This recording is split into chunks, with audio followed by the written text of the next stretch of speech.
0.6 মাশাআল্লাহ 1.5 আর phone charge হয়েছে congratulations Sujan sir connected good আমরা নিচের সাইড আগে ধরবো হ্যাঁ ডান সাইড থেকে শুরু করি 24 পিন 24 নাম্বার পিন আমরা দেখছি যে ওখানে ধরা হয়েছে 24 নাম্বার পিনে কত ভ্যালু আসছে ওএল স্যার ওএল ক্যামেরা এম ক্লক ওএল দেখাচ্ছে কোনো রিডিং নাই আচ্ছা তারপরে একটার পরে 20 নাম্বার 469 আচ্ছা আমরা বেশি দূর যাওয়ার দরকার নাই প্রথমে যেহেতু ওএল পেয়েছি আমরা এটা ডায়োডাতে চেক করব ডায়োডা বের করো এই যে এখান থেকে কিন্তু এআইসি এর আমাদের I2C প্রোটোকল আছে ফার্স্ট টাইম চেক করব হচ্ছে আমাদের ফোনের স্পিকারের লাইনটা আমরা এখানে দেখতে পাচ্ছি স্পিকার আউট মাইনাস আর স্পিকার আউট প্লাস এই যে আমরা একটু বড় স্ক্রিনে দেখি আমরা এটা দেখতে পাচ্ছি না এই লাইনটা স্পিকার আউট প্লাস আর মাইনাস যেহেতু উনার লাউড স্পিকারটা বন্ধ হয়েছিল তাই না তাহলে লাউড স্পিকার লাইনটা আমরা চেক দিব এবং লাউড স্পিকারের অবস্থা কি আছে ওই লাইনের অবস্থা সেটা আমরা দেখব এখানে আমাদের ডায়াগ্রাম ওপেন আছে আমরা জাস্ট দেখে নিই যে এই ওএসটাতে আমাদের জিআর ভ্যালু কতটুকু দেখাচ্ছে আসসালামু আলাইকুম ওয়া রাহমাতুল্লাহ আশা করি সবাই ভালো আছেন গ্লোবাল নলেজ ইন্টারন্যাশনাল ট্রেনিং ইনস্টিটিউটের অ্যাডভান্স ল্যাব থেকেই আপনাদের সাথে সংযোগ স্থাপন করছি অ্যান্ড্রয়েড মাস্টার্স কোর্স চলছে আর এখানে দেশের বিভিন্ন জায়গা থেকে স্টুডেন্টরা আসছে অনেকে আছে যারা 15-20 বছরের সিনিয়র টেকনিশিয়ান কিন্তু প্রাতিষ্ঠানিক ভালো জ্ঞান না থাকার কারণে তাদের প্রতিনিয়ত কাজে বাধাগ্রস্ততা আসছে সেই বাধাগুলোকে দূর করার জন্য আমরা কাজ করছি এবং আমাদের বিরতিহীন কাজের একটা অভ্যাস রয়েছে আলহামদুলিল্লাহ শুকরিয়া এই মুহূর্তে আমরা একটা ফোন রিপেয়ার করব এবং লাইভ রিপেয়ার এই রিপেয়ারে সংযুক্ত হচ্ছেন আপনারা এবং সাথেই আছে আমাদের অ্যাডভান্স লেভেলের সকল ছাত্ররা আমরা এখন এই কাজটি করব ইনশাআল্লাহ এই মুহূর্তে আমরা কাজ শুরু করব কাজ শুরু করার জন্য আমরা প্রিপারেশন নিচ্ছি ছাত্ররা অধীর আগ্রহে বসে আছে আমরা স্মার্ট কিছু কাজ আপনাদেরকে সবসময় দেখানোর চেষ্টা করি আজকে কাজ দেখাবে হচ্ছে গ্লোবাল নলেজের হার্ডওয়্যার এক্সপার্ট সুজন স্যার উনি আমাদেরকে এই কাজটি দেখাবে ফোনটার মডেল কত Redmi Note 10 Pro Max Note 10 Pro Max Note 10 Pro Max এই ফোনটির যে সমস্যাটা হয়েছে কাস্টমারের যে ভাষ্য সেটা আমরা আপনাদের সাথে শেয়ার করি কাস্টমারটা আসছে হচ্ছে নেত্রকোনা থেকে রাজশাহীতে এই ফোনটা সারানোর জন্য আর আমরা সবসময় বলি যে আমাদের কাছে ফোন সারাতে হলে অবশ্যই আপনি ফোনগুলোকে কোথাও দেখিয়ে না ঘাটিয়ে নিয়ে আসবেন এখানে ঠিক আছে তো আমাদের এখানে যদি ঘাটানো সেটগুলো আসে আমাদের কিছু সময় নষ্ট হয় আর সবচেয়ে বড় বিষয় হলো যে ভুলভাল কাজ করে ডিভাইসগুলোকে ড্যামেজ করে ফেলা হয় যার কারণে আমরা ঘাটানো সেটগুলোকে নিতে একেবারেই অনাগ্রহ প্রকাশ করি এই মুহূর্তে সুজন স্যার দেখাবে যে আমাদের এই ফোনটার কি প্রবলেম আছে প্রথমে ফোনটা ডেড অবস্থায় আছে রাইট তো ফোনটা ডেড হওয়ার জন্য যে হিস্টোরি বলেছে যে উনি বলছে যে প্রথম অবস্থায় আমাদের যেটা সমস্যা হয়েছিল সেটা হচ্ছে যে আমাদের ওনার ফোনে ক্যামেরাটা হারিয়েছিল ক্যামেরা কাজ করছিল না এবং আমরা দেখতে পাচ্ছি যে ফোনটা অন হচ্ছে না ক্যামেরা কাজ করছিল না এবং তারপরে বলছে যে এরপরে আমি ফোন চালাচ্ছিলাম এরপরে লাউড স্পিকার বন্ধ হয়ে যায় হ্যাঁ তারপরে এভাবে স্টেপ বাই স্টেপ কয়েকটা প্রবলেম এই ফোনটাতে আসে তারপরেও ফোনটা ব্যবহার করছিল সে এবং ফোনটা কোনো এক সময় ডেড হয়ে যায় আচ্ছা আমি যেটা বলি আমাদের যে ডিভাইসগুলো আছে 6GB র্যামের উপরে আছে কত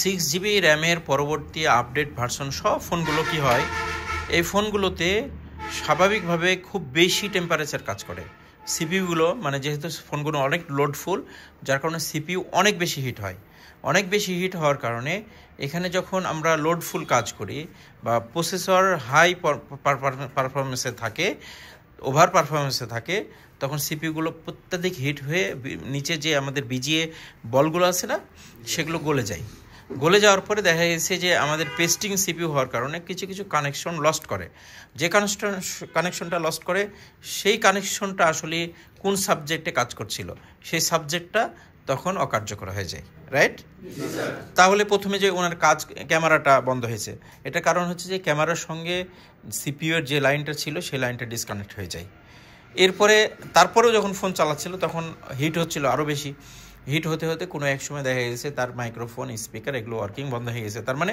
মাইক্রোফোন বা স্পিকারের জন্য যে বলগুলো কাজ করে সেগুলো ডিটাচ হয়ে গেছে আইসির সঙ্গে থেকে তো এটাতে আমাদের একটা কমন বিষয় যে সিপিইউ রিভলভ করলে ঠিক হয়ে যাবে কিন্তু অনেক সময় তো আমরা ভুলও করি। একটা কাস্টমার আমাকে কোনো ইনফরমেশন দিতে পারলো না, দেখা গেছে যে প্রথমে ক্যামেরাটা বন্ধ হয়নি, প্রথমে স্পিকার বন্ধ হয়নি, ডাইরেক্টলি ডেড হয়েছে, হতে পারে না? সিপিইউ থেকে ফোন অন করার জন্য পাওয়ার সেকশনে যে ইনাবেল লাইনগুলো আসে সেগুলোর কোনো একটা লাইন ফার্স্ট টাইম মিসিং হয়েছে, তাহলে তো ফোনটা ডাইরেক্টলি ডেড হবে। তখন কিন্তু আপনি ক্যালকুলেশন করতে পারবেন না যে ফোনটা চার্জিং আইসি থেকে ডেড হলো, নাকি পাওয়ার আইসি থেকে ডেড হলো, নাকি আপনার ইএমএমসি থেকে ডেড হলো। এটা একটা কনফিউশন থাকবে না? যার কারণে আমাদেরকে চেক করেই কাজ করতে হবে। কাস্টমার বলল আমার ফোনে কথা শোনা যায় না, আপনি কি করবেন? হেয়ার স্পিকার চেঞ্জ করবেন? আপনাকে কল দিয়ে দেখে নিতে হবে যে আসলে মাইক্রোফোনের সমস্যা নাকি হেয়ার স্পিকারের। কারণ আমাকে যখন কাস্টমার বলছে যে আমি কথা শুনতে পাচ্ছি না, এমনও হইতে পারে যে ওনার ওয়াইফের ফোন থেকে ওনারে কল দিলে শুনতে পায় না, তাহলে ওনার ওয়াইফের ফোনের মাইক্রোফোনের প্রবলেম। তাহলে আমাদেরকে জাস্টিফিকেশন করতে হবে। আমরা রাইট নাও এখন আমরা জাস্টিফিকেশন করব এই ফোনটা প্রথমে স্মার্ট চার্জার দিয়ে, যেহেতু ডেড আছে, তাহলে আমাদের কতটুকু এখানে অ্যাম্পিয়ার কনজিউম করছে সেটা আমাদের দেখতে হবে, রাইট? আমরা এখানে কানেক্ট করি ফোনটা, কানেক্ট করার পরে আমরা এখানে দেখতে পাচ্ছি যে 0.4 আসছে আমাদের অ্যাম্পিয়ার, 0.4 অনলি, 0.4 জাস্ট এতটুকুই, 0.4 আসার কথা কতটুকু ছিল? 0.6 আসার কথা ছিল অন্তত পক্ষে আমাদের এই ফোনটাকে ব্যাটারি কানেক্ট হওয়া পর্যন্ত, তার হচ্ছে 0.6। ওকে, তাহলে আমাদের এখানে ব্যাটারি কানেকশনে যে অ্যাম্পিয়ার প্রয়োজন সেটাই কম আছে। আমরা দেখতে পাচ্ছি যে আমাদের সে অ্যাম্পিয়ারই কম আছে। আচ্ছা, কাস্টমারদের এই ছাত্রদেরকে একটু দেখাও, হ্যাঁ, চার্জারটা একটু দেখাও আলামিন।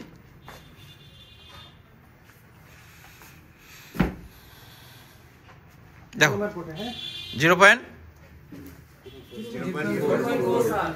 0.4, তার অর্থ কি?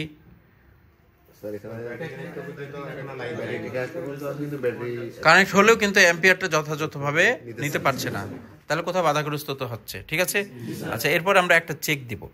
চেকিংটা হচ্ছে ফার্স্ট টাইম চেক করব হচ্ছে আমাদের ফোনের স্পিকারের লাইনটা। আমরা এখানে দেখতে পাচ্ছি স্পিকার আউট মাইনাস আর স্পিকার আউট প্লাস। এই যে আমরা একটু বড় স্ক্রিনে দেখি, আমরা এটা দেখতে পাচ্ছি না, এই লাইনটা স্পিকার আউট প্লাস আর মাইনাস, যেহেতু ওনার লাউড স্পিকারটা বন্ধ হয়েছিল, তাই না? তাহলে লাউড স্পিকার লাইনটা আমরা চেক দিব এবং লাউড স্পিকারের অবস্থা কি আছে, ওই লাইনের অবস্থা সেটা আমরা দেখব। এখানে আমাদের ডায়াগ্রাম ওপেন আছে, আমরা জাস্ট দেখে নিই যে এই ওয়েজটাতে আমাদের জিআর ভ্যালু কতটুকু দেখাচ্ছে। নলেজের সারা ল্যাব জুড়েই হচ্ছে ডায়াগ্রাম, আর ডায়াগ্রামটাই হচ্ছে আমাদের মূল সম্পদ। মোবাইল ফোনের কাজ করার জন্য সর্বোচ্চ লেভেলের ট্রেসিংগুলো আমরা এখান থেকেই পাই। আমরা দেখতে পাচ্ছি যে এখানে সুজন স্যার ধরেছে এবং আমরা স্পিকারের পজিটিভ নেগেটিভটা চেক করব। জিআর ভ্যালু আমরা দেখতে পাচ্ছি মিটারের দিকে দেখাতে হবে।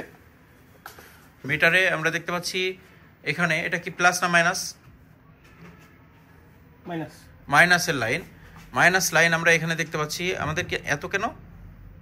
এখানে 1.6 মেগা ওহম দেখাচ্ছে। আমরা আবার খুলে এটা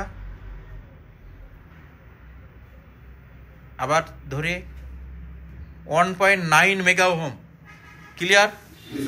এত ভ্যালু হয় স্পিকারে, দেখছেন কখনো? হ্যাঁ, তাহলে আমরা এভাবে যদি কখনো আমার ফোনটা শুধুমাত্র স্পিকারের প্রবলেম আছে এতটুকু বলতো কাস্টমার, অথবা ফোনটা চালাতে গিয়ে আমার টাচে কাজ করছে না এতটুকু বলতো, আমরা জিআর ভ্যালু চেক করলে বুঝতে পারবো যে আসলে সমস্যাটা কোথায়। মেগা ওহম কখনোই স্পিকারের লাইনে আপনার ভ্যালু আসতে পারে না। আমরা এবার দেখি এটা কি মাইনাস ছিল, প্লাসটা ধরবো এবার নিচে, প্লাস প্লাস, গুড। আমরা দেখি জিআর ভ্যালু এখানে 2.5 মেগা ওহম, তার মানে এটাও কিন্তু একটা সমস্যা। ঠিক আছে, তাহলে আমাদের ক্যামেরার প্রবলেম ছিল, সেলফি ক্যামেরা, তো ক্যামেরার লাইনগুলো আমরা চেক দিতে পারি, কিন্তু তার আগে দেখে নিতে হবে যে আমাদের এখানে লাইনটা কোথায় থেকে আসছে। আমরা স্পিকারের লাইনটা একটু চেক দিই এই মনিটরে।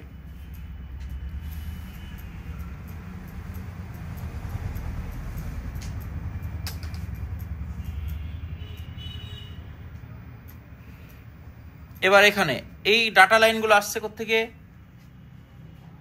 প্রোটোকল টোটালি সিপিইউ থেকে। স্পিকারের জন্য ডাটা লাইনগুলো সিপিইউ থেকে আসছে।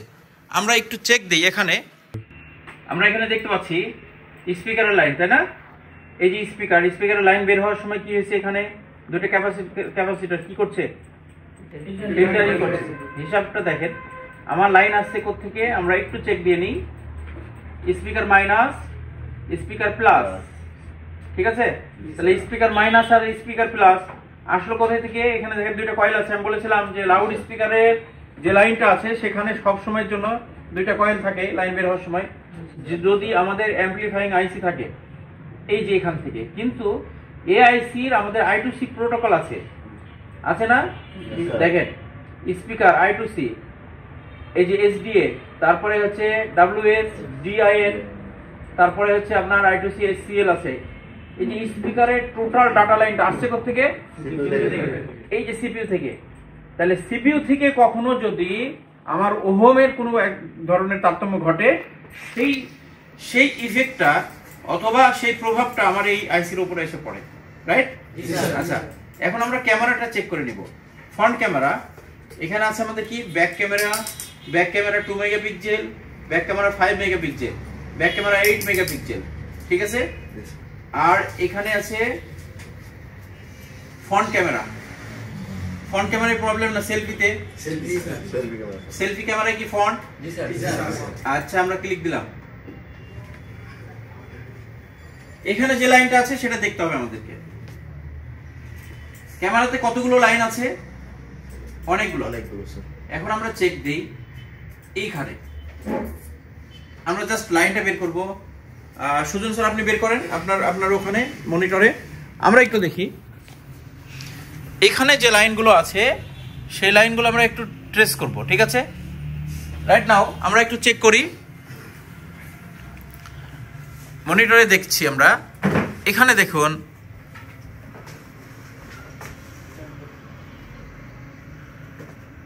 আমরা নিচের সাইড আগে ধরবো। হ্যাঁ, ডান সাইড থেকে শুরু করি। 24 নাম্বার পিন আমরা দেখছি যে ওখানে ধরা হয়েছে 24 নাম্বার পিনে। কত ভ্যালু আসছে? ওএল ক্যামেরা এম ক্লক ওএল দেখাচ্ছে, কোনো রিডিং নাই। আচ্ছা, তারপরে একটার পরে 20 নাম্বার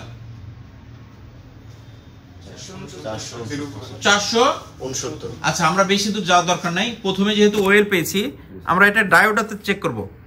ডায়োডা বের করো।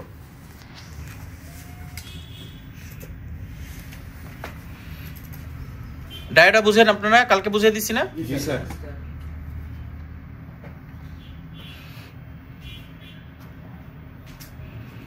এম ক্লক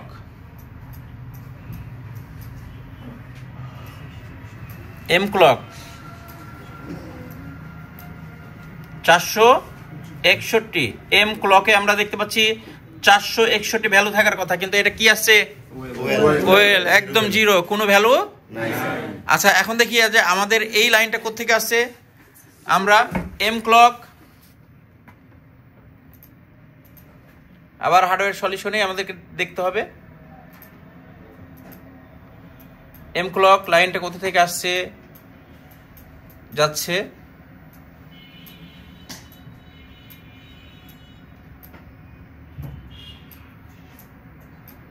আরো ফাস্ট। সেন্ট্রাল প্রসেসিং ইউনিট আমরা দেখতে পাচ্ছি। আর একটু জুম আউট। সিপিইউ উপরে উঠাও, গুড। সিপিইউ থেকে আসছে আমাদের এই লাইন। তাহলে কি আমরা বুঝতে পারলাম যে আমাদের সিপিইউ রিভলভ করলে ফোন ডান হয়ে যাবে ইনশাআল্লাহ। তাহলে চেকিং করতে পারবো সন্দেহমূলক ভাবে। কিছু টেকনিশিয়ান আছে গিয়েই ফোনে হচ্ছে সিপিইউ রিভলভ করে। আমি কয়েকদিন আগে পেলাম একটা পিক্সেল ফোন। তো পিক্সেল ফোন ওনার চার্জিং আইসি প্রবলেম, আমাদের ভিপিএস ক্রিয়েশন করছে না, ডুয়েল চার্জিং আইসি। আর টেকনিশিয়ান সিপিইউ রিভলভ করছে ডুয়েল ডেকার সিপিইউ রিভলভ করার পরে ফোনটা ডেড করছে, পরে আমাদের কাছে আসছে। সমস্যা হচ্ছে কি, ডুয়েল ডেকার যখন হবে র্যামগুলো খুবই দুর্বল। আমরা যদি ভুল কাজ করি, ভুল কাজের দরুন দেখা গেছে একজন মানুষের 1 লক্ষ টাকা দামের ফোন একদম কোথায় চলে গেছে, পরকালে। অতএব আমাদেরকে প্রত্যেকটা কাজের তো হিসাব দিতে হবে, যার কারণে আমাদের ভুলের কারণে যেন কোনো ফোন ডেড না হয়ে যায় সে বিষয়টা মাথায় রাখতে হবে। আপনারা চেকিং করতে পারবেন এরপর থেকে ইনশাআল্লাহ। আমরা এখন সিপিইউ রিভলিংয়ের প্রসেস নিব এবং সিপিইউ রিভলের জন্য আমাদের দক্ষ টেকনিশিয়ান টিচার সুজন স্যার আমাদেরকে কাজটি দেখাবে ইনশাআল্লাহ। কাজ করার জন্য আমরা কি করব, এখানে হচ্ছে ড্রিল দিয়ে আমাদের এই টিনগুলোকে কেটে একটা সুন্দরভাবে কাজগুলোকে পরিচ্ছন্নভাবে করার চেষ্টা করব। ড্রিল দিয়ে এখানে জাস্ট আমরা লিঙ্ক করে ফেলেছি, এই লিঙ্ক থেকেই আমরা এটাকে সেফলি রিমুভ করার জন্য প্রসেস করছি। আর এই পরিচ্ছন্ন কাজগুলো করার চেষ্টা করতে হবে। কাজগুলোকে নিখুঁত করার জন্য আমাদের হচ্ছে হিটসিঙ্ক যে পেপারগুলো আছে সেগুলো আমাদেরকে সাইডে দিয়ে দিতে হবে, তাহলে অন্যান্য আইসিগুলো সেফ থাকবে। আর হটগান ভালো ইউজ করতে হবে, কারণ হচ্ছে হটগানের উপরেই কিন্তু মাদারবোর্ডের একটা লাইফ নির্ভর করে। এই যে এভাবে ঢেকে ফেলা, আমাদের একটু কষ্ট হলেও আমরা কাজগুলোকে একটু পরিচ্ছন্ন করার চেষ্টা করবো ইনশাআল্লাহ। আর আমরা দেখতে পাচ্ছি যে এখানে ঢেকে ফেলা হয়েছে সাইডটা সুন্দর করে, আর এখানে ক্যামেরাতে একটু রিফ্লেক্টও করে, যার কারণে আমাদের ঢেকে ফেলা জরুরি। এখন আমরা আইসিটাকে রিমুভ করব। ওকে, আইসি রিমুভ করার জন্য ফার্স্ট টাইম আমাদেরকে হটগান সেটআপ মেন্ট করতে হবে। হ্যাঁ, হটগানের হিট রিভলিংয়ের জন্য আলাদা হিট, আইসি সিপিইউ আইসি তোলার জন্য আলাদা, আবার ইএমএমসির জন্য কিন্তু আলাদা। ঠিক আছে, ইএমএমসিতে যে লিড ব্যবহার হয় এটা কিন্তু সিপিইউর মতো অত হার্ড না। আবার চার্জিং আইসির জন্য একরকম, গ্লাস আইসি হলে খুব কম তাপমাত্রায় গ্লাস আইসিগুলো উঠে যাবে। আর প্রত্যেকটা আইসি তৈরির সময় এই আইসি কত হিট সহ্য করতে পারে এমন কিন্তু ডেসক্রিপশন, তারপরে ডাটা শিটে এই ধরনের আমরা ইনস্ট্রাকশন পেয়ে থাকি। ঠিক আছে, এই জন্য ইনস্ট্রাকশনগুলো একটু ফলো করতে পারলে সবচেয়ে ভালো হয়, যে কোন মডেলের আইসি কতটুকু তাপমাত্রা সহ্য করতে পারে এবং ততটুকু দিয়ে আমাদেরকে কাজ করার চেষ্টা করতে হবে। আর এখানে আমরা এটাকে প্রসেস করার চেষ্টা করতেছি। দেখুন এখানে পেস্টিং আইসি, বাট এই পেস্টিংটা খুব বেশি কঠিন হবে না, তবে এটা তোলার জন্য আমাদেরকে অবশ্যই সঠিক নিয়ম অনুসরণ করতে হবে। আইসি কোন সময় আমার বলটা ছেড়ে দেয় এটা কিন্তু জানা খুব জরুরি। আর আইসি লেভেলের কাজ করার জন্য আপনাকে টোটাল বিষয়গুলো আদ্যপান্তগুলো যথাযথ নিয়ম অনুসরণ করেই কাজ করতে হবে। যেহেতু আমরা একটু দ্রুত কাজটা উঠিয়ে নিয়ে চলে আসতে চাচ্ছি, যার কারণে এখানে হচ্ছে 400 আমাদের তাপমাত্রা দেওয়া আছে, আর এখানে হচ্ছে যে আমাদের বাতাসের যে মাপটা আছে সেটা হচ্ছে 15। 400-এ আমরা এখানে হিট দেওয়া শুরু করেছি এবং সাইড দিয়ে আমরা নাইফ ঢুকিয়ে জাস্ট দেখব যে আমাদের বলটা দুর্বল হয়েছে কিনা, এটা আমাদেরকে একটু মেজারমেন্ট করতে হবে হিট দেওয়ার সময়ই। এবং হালকা আমরা এখানে পেস্ট ব্যবহার করি, পেস্ট না ব্যবহার করলেও চলে, কিন্তু পেস্টটা যখন ভিতরে ঢুকে তখন স্মুথলি আমাদের যে লিডগুলো আছে সেটা স্মুথলি আমাদের এখান থেকে রিকভার করে। আমি একটু খুঁটিনাটি বিষয়গুলো বলার চেষ্টা করছি। এখানে যে আমাদের বুদবুদ আসছে দেখতে পাচ্ছি আমরা, এই বুদবুদ আসছে, তার মানে ভিতরে কাজ চলছে এবং গ্যাস করছে। সাধারণত পেস্টিং আইসিতে কেন হিট দেওয়া যায় না, পেস্টিং আইসি সবসময় রিভলভ করতে হয়, রিশোল্ডারিং করা যায় না। কারণ হচ্ছে কি, এই যে বুদবুদ বের হচ্ছে, ভিতরে গ্যাস তৈরি হয়ে ভিতর থেকে বাতাস বের হচ্ছে, যেভাবে প্রেশার কুকারের ভিতরে একটা প্রেশার তৈরি হয়। আর এই বুদবুদের কারণেই ভিতরের বলগুলো ড্যামেজ হয়।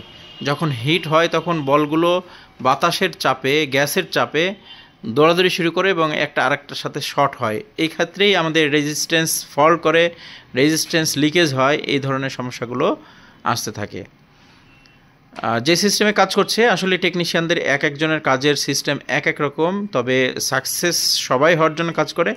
যার যে সিস্টেম ফলো করে আগাইতে ভালো লাগে বা কাজগুলো সাকসেস হয় বেশি, সে সেই সিস্টেমে কাজ করবে।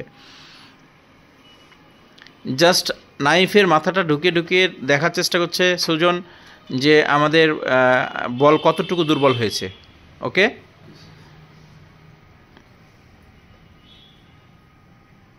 গুড।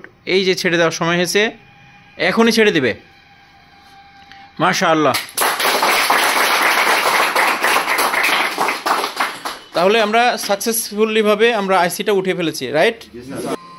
দেখতে পাচ্ছি যে খুব সেফলি আমাদের কাজটা হয়েছে। আর আমরা এখন এটাকে রিভলভ করে ফেলবো দ্রুত। আমাদের এখানে কোনো প্রিন্ট ড্যামেজ হয়নি, আইসি সেফলি উঠেছে এবং আলহামদুলিল্লাহ আমরা এটাকে ক্লিন করব, ক্লিন করে রিভলভ করে বসিয়ে দেব। আমরা দেখতে পাচ্ছি যে প্রাথমিকভাবে আমরা পরিষ্কার করছি হচ্ছে আমাদের মাদারবোর্ডের পয়েন্টগুলোকে ক্লিয়ার করে তারপরে আমরা আইসিতে চলে যাব। আইসি ক্লিন করব, দেন রিভলভ করব, তারপরে আমরা লাগাবো। ফার্স্ট টাইম আমাদের হচ্ছে মাদারবোর্ড ক্লিন করতে হবে। ক্লিনের জন্য অনেক ক্রাইটেরিয়া আছে, আর এগুলো আমরা ভুল করার কারণে আমাদের একাধিকবার আইসি রিভলভ করার প্রয়োজন হয়, একাধিকবার আইসি লাগানোর প্রয়োজন হয়। এটা কিন্তু খুবই একটা বাজে বিষয়, যার কারণে আমাদেরকে নিশ্চিত হতে হবে। আমরা সবসময় নিশ্চিত করব, হ্যাঁ আমরা একবারেই কাজ করব, একবারেই সাকসেস হওয়ার জন্য কাজ করব, ঠিক আছে? এর জন্য আমাদের একটু সময় বেশি লাগলেও আমরা নিশ্চিত করব যে হ্যাঁ আমার কাজটা নিখুঁত হয়েছে। প্রত্যেকটা পিন আমাদেরকে নিশ্চিত হতে হবে যে পিন পরিষ্কার হয়েছে এবং এখানে হালকা কিছুটা লিড আছে এবং এটা একদম ফুললি হোয়াইট হয়ে গেছে, ঠিক আছে? এটা নিশ্চিত করতে হবে। আমরা আইসি ক্লিন করার সময় আমরা হচ্ছে 231 তাপমাত্রায় রেখেছি। আইসি ক্লিন করার সময় বাতাস কমে গেছে আমাদের। এখন আমরা এই যে আমরা আইসি ক্লিন করছি, ঠিক আছে? যখন আমরা হটগান দিয়ে আমরা আইসি ক্লিন করব তখন আমাদের তাপমাত্রা কমবে। এবং এটার কারণ কি জানো? আমরা কাজে কেন সাকসেস হই? কারণ কিছু বিষয় আমাদের ভিতরে অনুভূতি আছে। আইসি যখন মাদারবোর্ডে লাগানো থাকে, খেয়াল করো, আইসি যখন মাদারবোর্ডে লাগানো থাকে তখন মাদারবোর্ড আইসির সঙ্গে টাচে থাকে না? তো আইসিতে আমরা যতই হিট দিই না কেন এই হিটটা মাদারবোর্ডের প্রত্যেকটা জায়গায় ছড়িয়ে পড়ার কারণে কিন্তু আইসি গরম কম হয়। এই সময় আমাদের বেশি হিটের প্রয়োজন হয়। কিন্তু এখন আইসি কি স্বতন্ত্র আছে না? আইসি কিন্তু একাই আছে। এখন আইসি কি মাদারবোর্ডের সঙ্গে লাগানো আছে? স্বতন্ত্র। তো স্বতন্ত্র আইসিতে আমরা যত বেশি হিট দিব তত ক্ষতিকর, এবং এখানে অল্প হিটেই কাজ করবে। দেখবা একই লিড ভিন্ন আইসিতে যায় ভিন্ন হিট খাচ্ছে, একই লিড ভিন্ন স্টেনসিলে ভিন্ন হিট খাচ্ছে।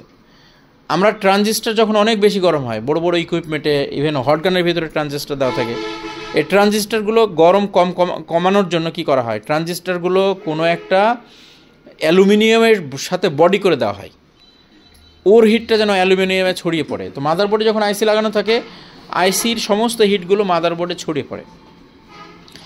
এখন যেহেতু আইসি স্বতন্ত্র আছে যার কারণে আমরা হিট কম দিয়ে এটাকে পরিষ্কার করছি। এই যে দেখো, আর এখানে এটাকে আরেকটু সুন্দরভাবে ক্লিন করব আমরা। এখানে আমরা দেখতে পাচ্ছি এক জায়গায় একটু এলোমেলো লাগছে, এগুলো আমাদেরকে ক্লিয়ার করতে হবে।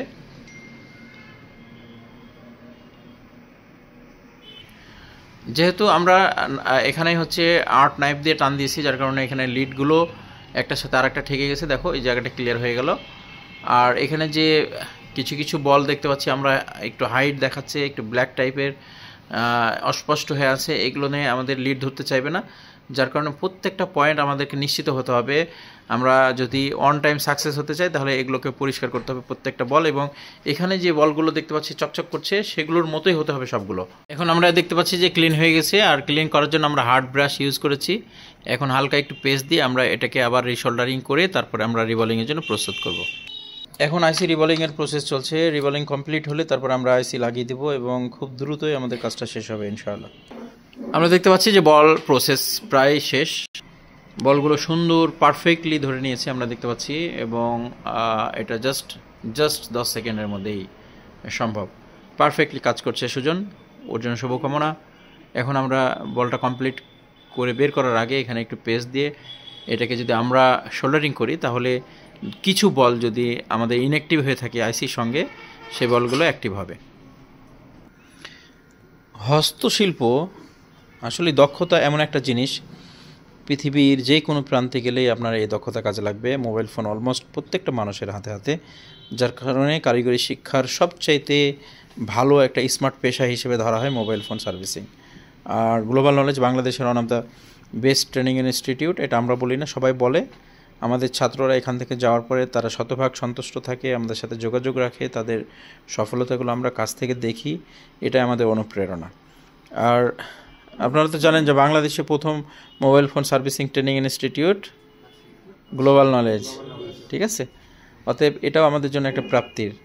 আর একটা প্রাপ্তি আছে, মোবাইল ফোন সার্ভিসিং সেক্টরের প্রথম ইউটিউবার।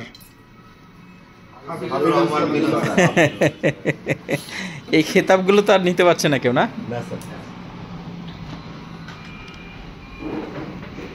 ঠান্ডা করতেছে।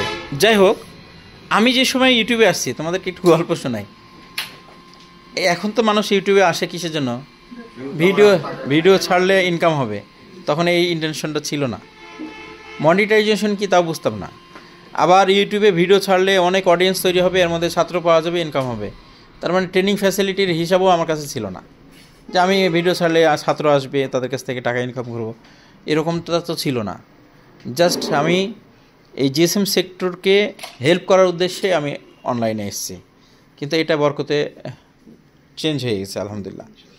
তো এখন যারা আসছে সবাই তো উদ্দেশ্য নিয়ে আসছে যে আমরা হয় মনিটাইজেশনে ইনকাম করব, অথবা হচ্ছে আমরা যে আমাদের প্রতিষ্ঠানকে মানুষের সামনে ব্র্যান্ডিং করব।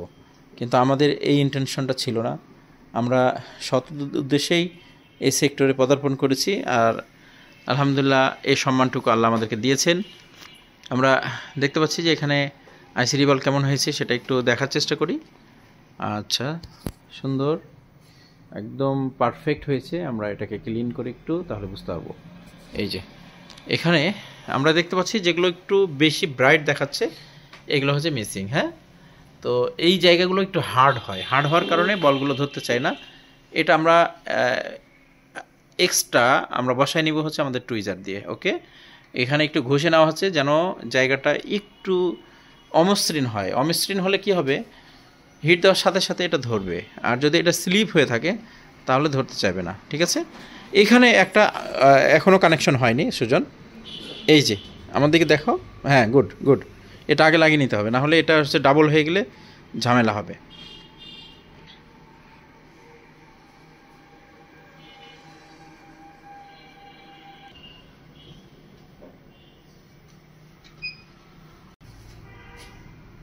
এখন কিন্তু আমাদের বেশি হিট দিয়ে কাজ করতে হবে।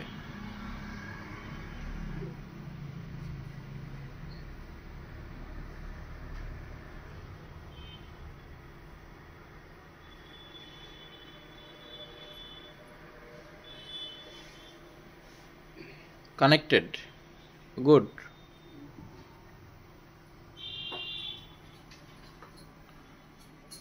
এখন বাকিগুলো আমরা হচ্ছে কি, এখানে যেটা বল কানেক্ট হয়নি সে বলটা কিন্তু আমাদের স্টেনসিলেই আছে। ওকে, তাহলে স্টেনসিল থেকে আমরা বলটা বের করে এখানে বসায় নিব।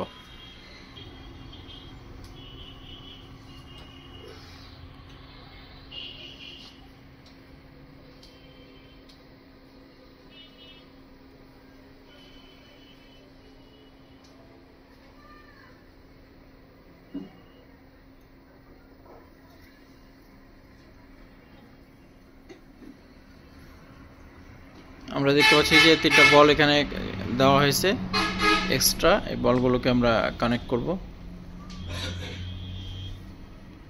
দেখতে পাচ্ছি যে হটগান দিয়ে হিট দেওয়া হচ্ছে এবং বলটা কানেক্ট হয়েছে মাশাআল্লাহ। উপরে একটা আছে,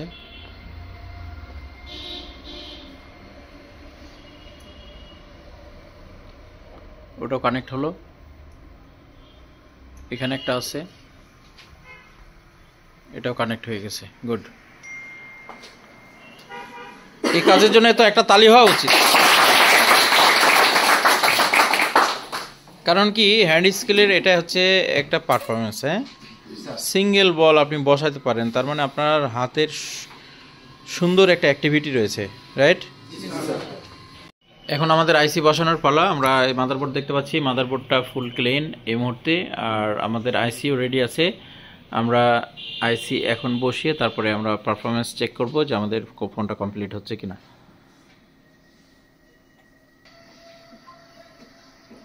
আইসি লাগানোর সময় দিকটাকে নির্ণয় করতে হবে, এবং এই যে আইসি ডিজাইনে বলে দিচ্ছে যে আইসি কোন দিকেই কিভাবে বসবে। এই আইসির ডিজাইনেই আমাদের বলে দেবে। আমরা ডট থেকেও এটাকে নির্ধারণ করতে পারবো। যদি আইসির বলের লাইনগুলো একদম উভয় সাইডে সেম টু সেম হয়, সেক্ষেত্রে আমাদেরকে ডট দিয়েই ফাইন্ড আউট করতে হবে। কিছুটা পেস্ট, খুব বেশি দিলে কিন্তু আইসি দৌড়াদৌড়ি করবে। এর জন্য হালকা কিছুটা পেস্ট, দু একটা বল যেন ধরতে পারে সেই ফ্যাসিলিটি দিয়ে রাখতে হবে আমাদেরকে। অ্যান্ড আইসিটা যেন দৌড়াদৌড়ি না করে সেজন্য হালকা একটু পেস্টের দরকার আছে। আর আইসিটা এখানে রাখার জন্য আমরা 2 হাত ইউজ করতে পারি ব্যালেন্সের জন্য। এবং আইসির এই কর্নারগুলোতে আছে, দেখছেন না? আমরা দেখতে পাচ্ছি যে কর্নারে যে দাগগুলো আছে, এই যে এখানে একটা দাগ, রাইট? উপরে একটা দাগ, এই দাগগুলোকে ফলো করলে কিন্তু আইসি আমাদের যথাস্থানে বসে যায়। দেখতে পাচ্ছি আইসি আমাদের যথাস্থানে লাগানো আছে, আর আমরা এখন হটগান এখানে ধরবো। এক সাইডে আমরা হিট দিব যেন দু একটা বল ধরে। দু একটা বল ধরে নিলে আইসি নড়ার ক্ষমতা হারিয়ে ফেলে, তারপরে আমরা এটাকে আরও স্মার্টলি এটাকে মেনটেন করে ফেলতে পারি।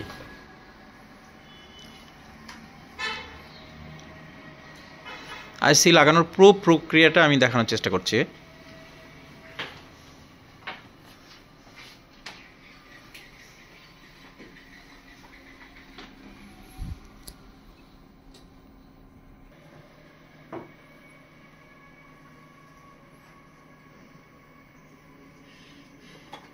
এখন আমরা পেস্ট দেবো, হ্যাঁ, কারণ প্রত্যেকটা বল কানেক্ট হওয়ার পরে ওর যথাযথ স্থানে সে নিজেকে ব্যাক করবে, ঠিক আছে?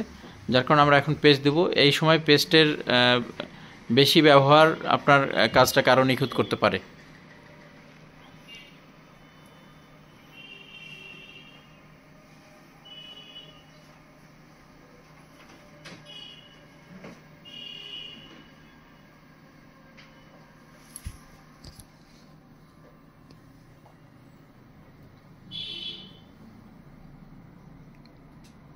আইসি যতক্ষণ পর্যন্ত শেক না করবে ততক্ষণ পর্যন্ত ফাইনাল রেজাল্ট আমরা আশা করতে পারি না, ঠিক আছে? এর জন্য আমাদের যখন আইসি একটু হিলবে, সে তার জায়গাটাকে গ্রহণ করার জন্য তারপরে আমরা এটাকে শেক করব।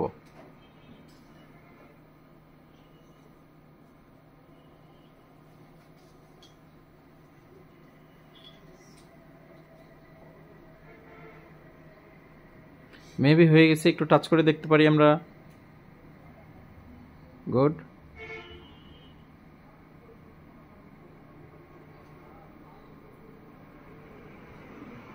সুন্দর। আর্থকুইক, ভূমিকম্পের মতো একটু হিলাই দিতে হবে, হ্যাঁ? ভূমিকম্পের মাত্রা 2-3-এর মতো।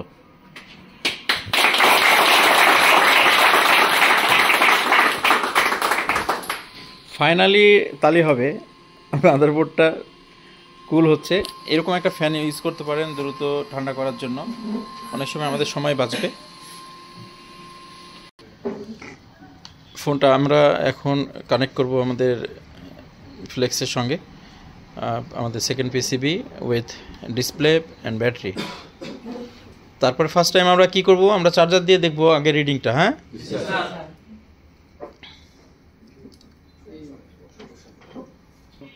আমরা ফার্স্ট টাইম ব্যাটারি ছাড়াই কানেক্ট করব।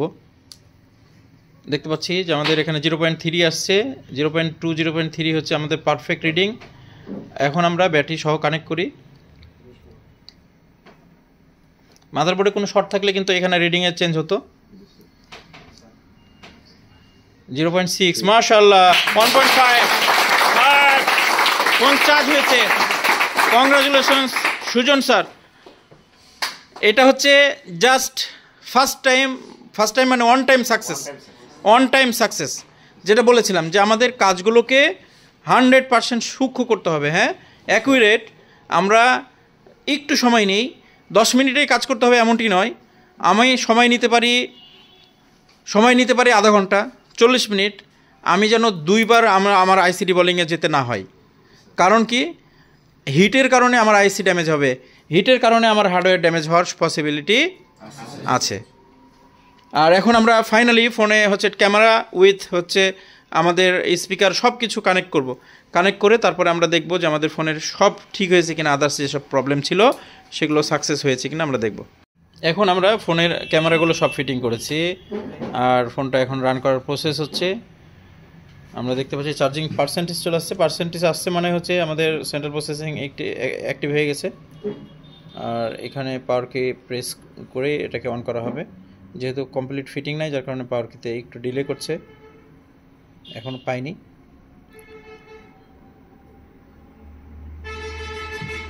এখন পেয়েছে, গুড।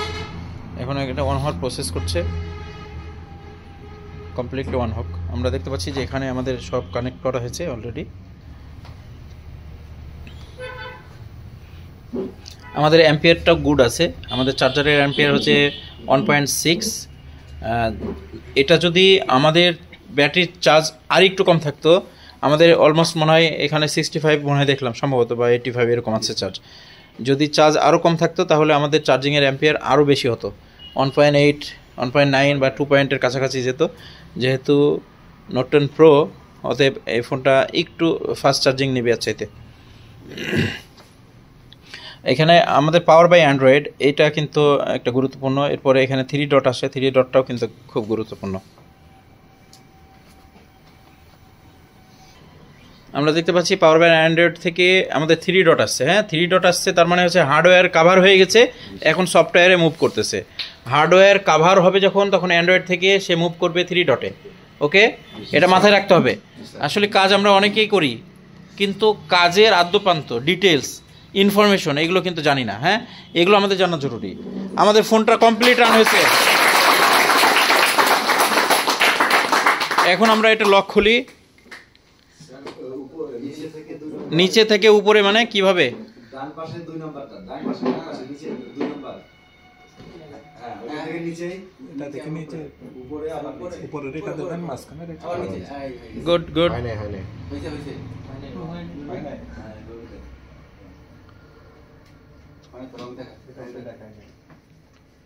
না, এটা রং আছে, আমাদেরকে আরো আবার জানতে হবে প্যাটার্নটা সঠিক আছে কিনা। আমরা প্যাটার্ন পেয়ে গেছি, আমরা লকটা খুলি। গুড, আমরা দেখতে পাচ্ছি লক খুলে গেছে। এখন আমরা দেখব ক্যামেরা কাজ করে কিনা। বিসমিল্লাহ, মাশাআল্লাহ, ক্যামেরা ওয়ার্ক করছে। আচ্ছা, আমরা এখন সেলফি ক্যামেরা, আমাকে দেখা যাচ্ছে, সেলফি ক্যামেরা কাজ করছে। Good, very good. আমাদের এই ক্লায়েন্টটা দূর থেকে আসে, প্রায়ই দূর থেকে আসে, বাংলাদেশের বিভিন্ন জেলা থেকে আসে, সবসময় ভিডিও করার সুযোগ হয় না। উনি আসছেন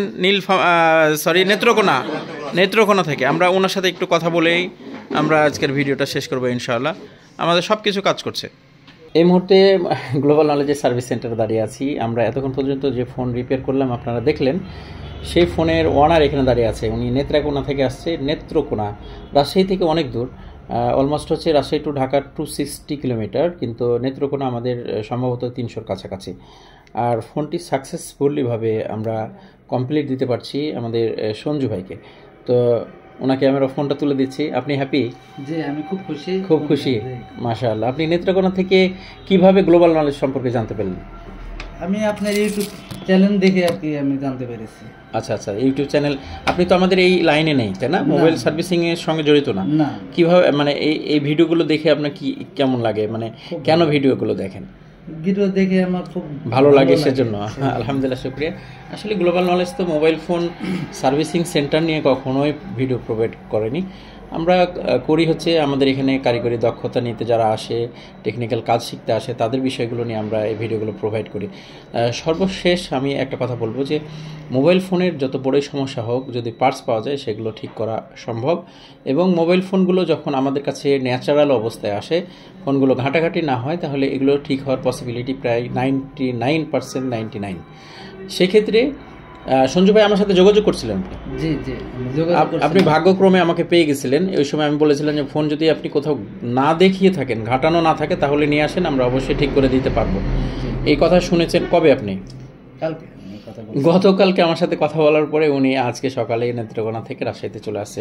এখন কি আপনার ভালো লাগছে ফোনটা কমপ্লিট পেয়ে? জি, আমার এখন আমার এত কষ্ট করে আসাটা আমার সার্থক। আলহামদুলিল্লাহ, শুকরিয়া। ওনার জন্য আমরা শুভকামনা রাখি যে উনি অনেক দূর থেকে একটা বিশাল বিশ্বাস নিয়ে আমাদের গ্লোবাল নলেজ সার্ভিস সেন্টারে এসেছিল। আমরা তাকে সফলভাবে কাজটি দিতে সক্ষম হয়েছি। আমাদের এখানে সারা দেশ থেকে বিভিন্ন দূর দূরান্ত থেকে অনেকে আসতে চান বা আসেন। সবার জন্য আমাদের সবসময়ের জন্য অ্যাডভাইস ছিল যে ফোনগুলো ঘাটালে হবে কি, যে লোকালি কিছু টেকনিশিয়ান আছে যারা ভুল কাজ করে, এবং অবশ্যই আমাদের কাজের ধারাবাহিক স্টেপগুলো থেকে আপনারা বুঝতে পেরেছেন যে আসলে কীভাবে কাজ করলে ফোনগুলো সঠিকভাবে তার সমস্যাগুলোকে নির্ণয় করে কাজ করানো যায়। তো সেই বিষয়গুলোকে আমরা ফোকাস করার চেষ্টা করি, যার কারণে আমরা অন টাইম সাকসেস হই ফোনগুলোতে। আর আজকে সাকসেসটাও এই কারণেই যে অন টাইম সাকসেস শুধুমাত্র ফোনগুলো ঘাটানো নাই সেই জন্য। তো আমরা সকলের জন্য বিশেষভাবে আমরা অ্যাডভাইস দিই যে আমাদের কাছে যখন আসবেন তখন অবশ্যই আপনি ফোনগুলোকে ন্যাচারাল অবস্থায় নিয়ে আসবেন।